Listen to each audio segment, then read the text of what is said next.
So hey everyone, can you hear me okay? Hopefully this is all set up okay now and we can get the ball rolling with just this quick little video that I want to do. Firstly, it's more of a test than anything, but I wanted to take you through some of the things that I've been working on recently for a review that's coming out on the channel soon for the Spider 5. And I wanted to make some really sort of cool images for it that were kind of in keeping with the kind of thing that you see on Instagram and so on. So I've gone through and I've shot this in a typical environment, just pretty much on the desk in front of me. So I've got a flash, a desk, and natural daylight, and that's pretty much it. So I'm going to take you through my process of creating this effect on this particular image. And let's just take a look at what we started with. That's the original shot taken in this room. As you can see, pretty much natural light, no real shadows, bit of a soft flash bouncing off the ceiling. So it's a pretty average looking shot to start off with, nothing spectacular. But I want to go through and show you how I process this, which I think ends up with a really nice looking effect. Now it is literally just a wooden desktop. There's a couple of items like a fake plant from IKEA on the left hand side, a phone and a pad on the right hand side, just to kind of look like we've got something in there to set the scene for size and so on. So let's go through the process of what I've done to create this effect that we've got in front of us.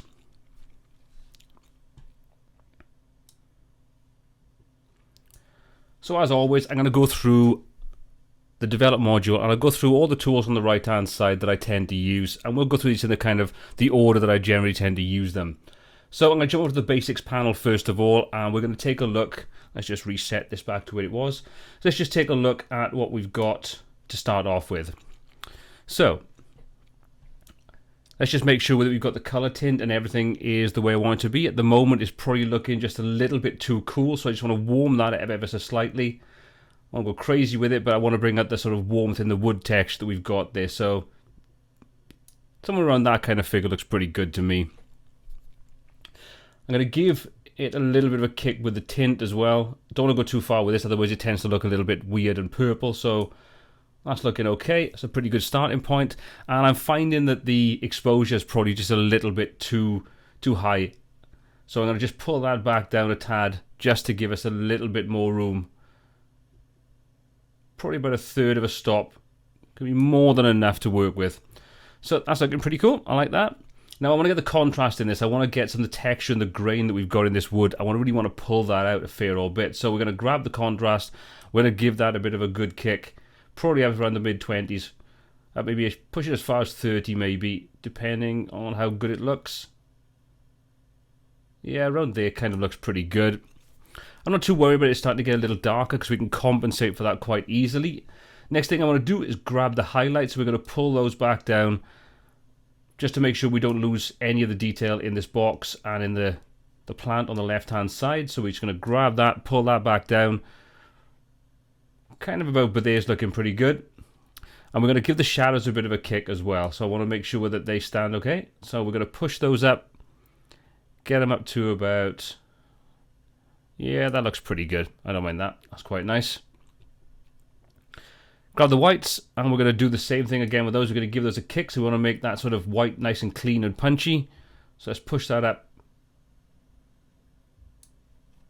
I like that. That's pretty cool. The blacks, I'm going to leave those as they are. That's looking fine at the moment, but I want to take the clarity, and like I say, we don't want to pull out the definition in this wood texture. So we're going to grab the clarity, and we're going to give that a good boost.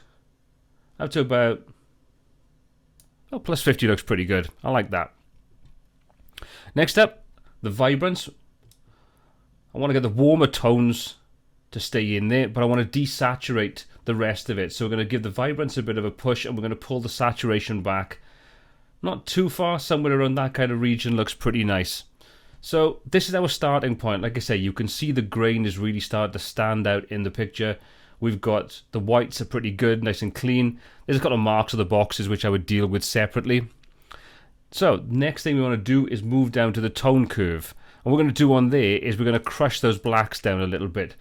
One of the things you tend to see on Instagram and those kinds of sort of photo sharing sites is there's a lot of images now where they're crushing the black. So instead of the black being black, it's kind of got that dark grey look to it. And we're going to do that same kind of effect now.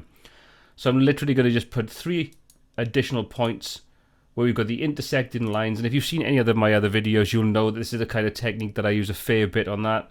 And we're going to grab this black point, which is the bottom left-hand corner. So it's the darkest, the black part of our image. We're just going to lift that up. And you'll see, if you take a look at the notebook and the phone and the shadow area, they start to go a lot grayer instead of completely black. And we get that kind of washed out effect.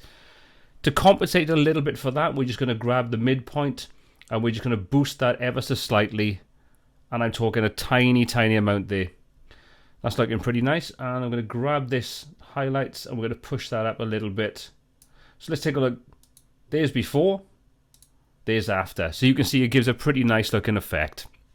That's all we're going to do to the tone curve. We're going to leave it pretty much at that point.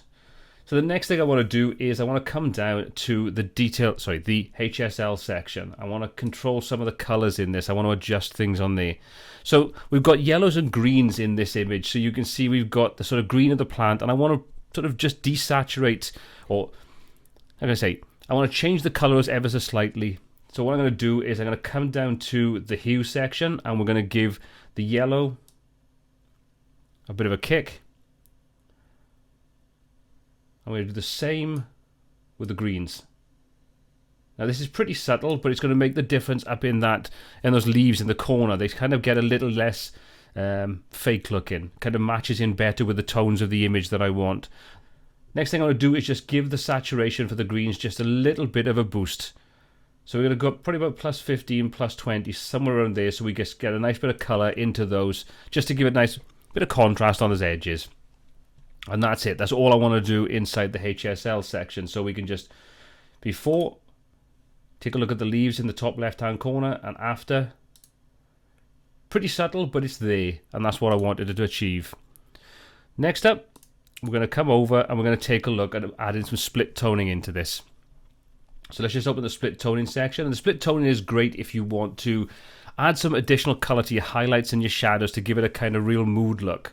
So what we're going to do is we're going to add a little bit of blue tint into the highlights. So we're going to come up and we're going to go to somewhere in the region on the border of going purple. And we're just going to give that a bit of saturation. Not going to go mad with that.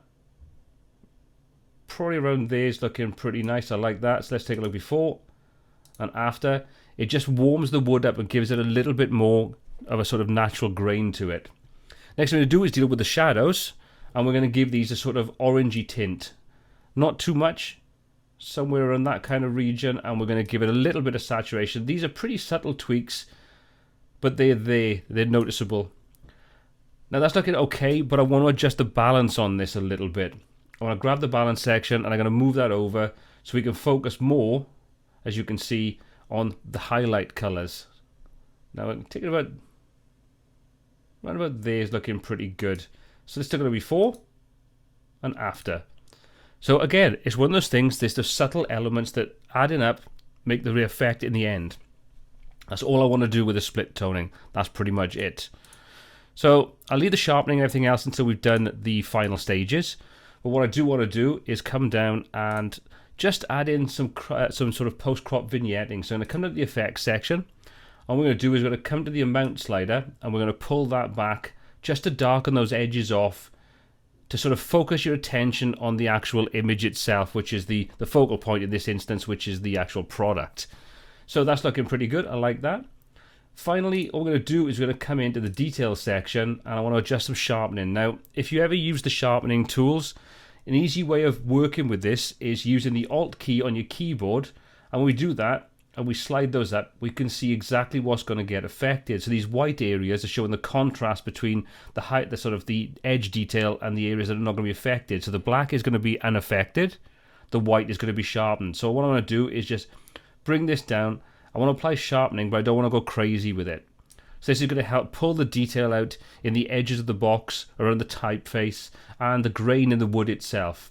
So now when we use the sharpening, we can sort of drag that up, and we start to get that extra sharpness into there. Now, Lightroom for me isn't necessarily the best tool for sharpening. It's okay, but it kind of introduces some weird artifacts into the image itself, which I don't necessarily like. So Photoshop is where I'd probably tend to go for this more than I'd use Lightroom to do it. But for this example, it's okay.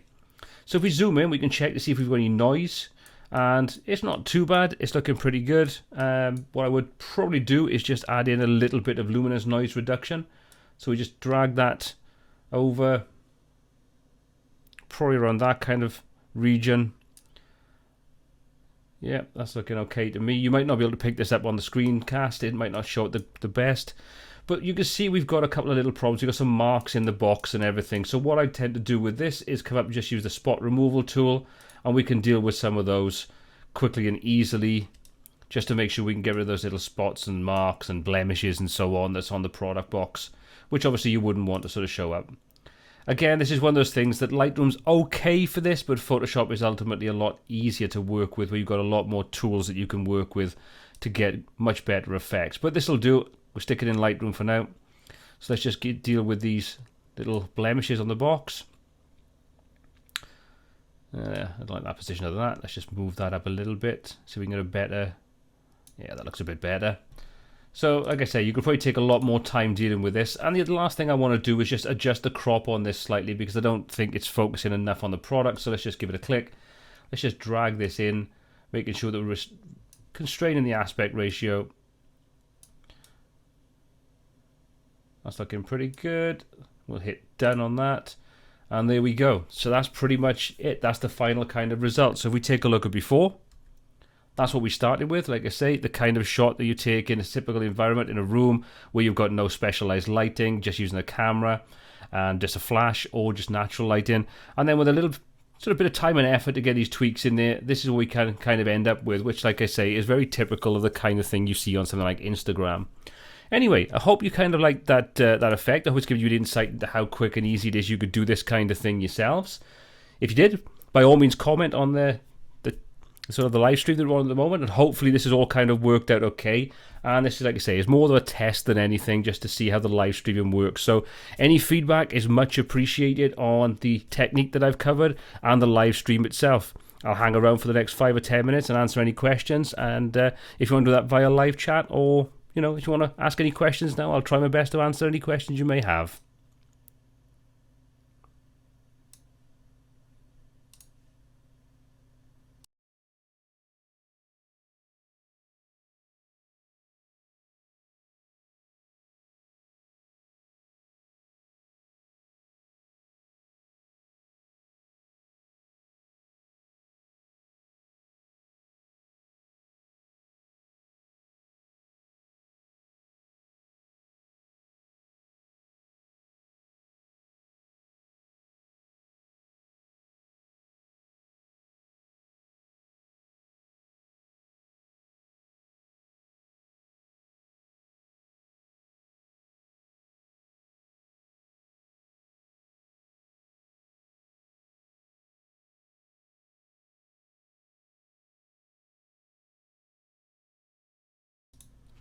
Hey, no problem at all, Paul. Hope you enjoyed it. And Creative Dog Media, my apologies. I'm running a mono mic, which is why you're probably only hearing me in your right ear.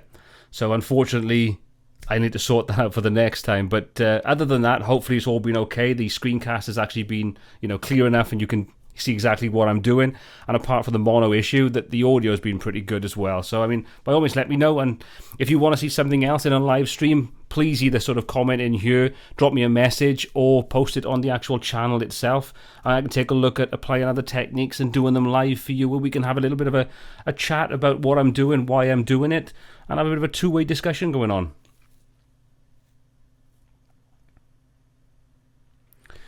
Very true. We have indeed been sort of going towards that muted look. It's very kind of popular with Instagram and those kind of sort of websites and those sharing sites. And I think this is a pretty good idea of exactly how you can create it yourself. And hopefully what you can see is you can do it pretty quickly. The tone curve, just crushing those blacks, and you pretty much immediately get that effect. Desaturate the image slightly and, pull out some of the colors you like.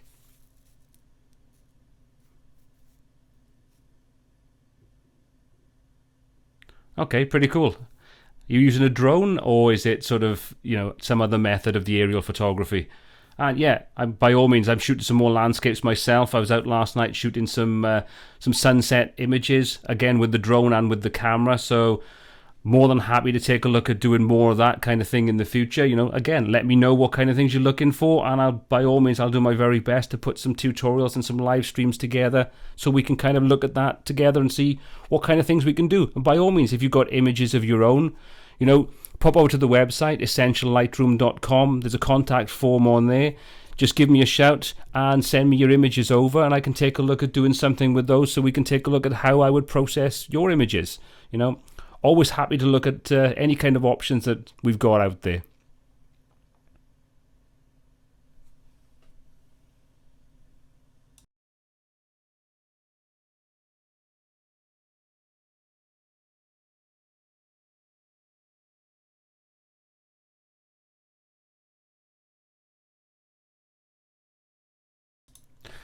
I think we're on the same page. Yeah, by all means, like I say, I'm more than happy to take images from other people, take a look at how I'd process them, and offer any kind of critiques or edits that I would suggest doing with them. Yeah, by all means. Oh, nice. Do you do it professionally, or is this something you do for sort of your own pleasure kind of thing? At the moment, I'm shooting with a Phantom 4, but I'm kind of looking at what other options. I'm fancying something like the Mavic, just for the fact that it's a lot easier to sort of carry around with you, as opposed to the Phantom, which is a bit awkward. Ah, sweet. I shall have to check out your website and everything, see the kind of things you do. Anyway, I'm going to kind of call it a day there. Hopefully you did find something useful in this video. Creative Dog Media, by all means, just shoot me an email if you want, or a private message on here. And I'm more than happy to sort of discuss some options where we can take a look at some of your images and see what we can do with them.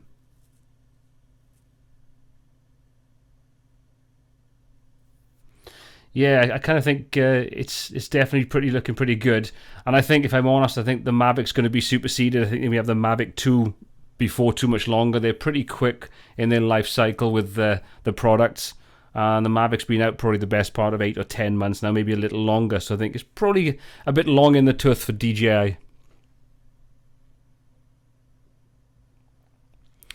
Asamoto the Great, you've lost me. What's good about what? Sorry.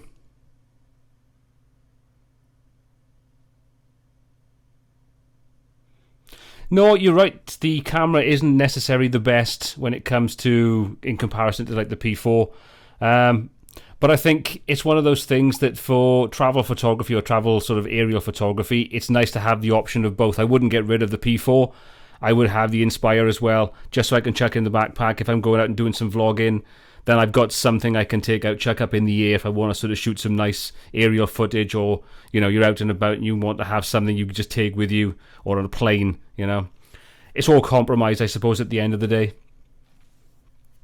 Oh, Asamoto, well, just tested the live stream out, so thank you for dropping by, and hopefully you did catch it. If not, you can probably catch it on the replay kind of thing.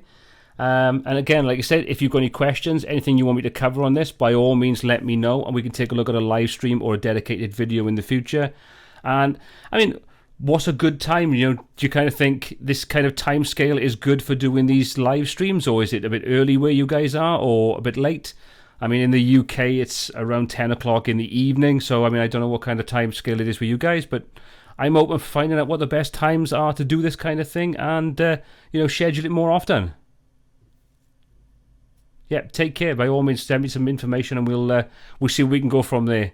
Like I say, I'll check out your channel and your website and take a look at some of the aerial footage you've been putting together. Cheers for stopping by.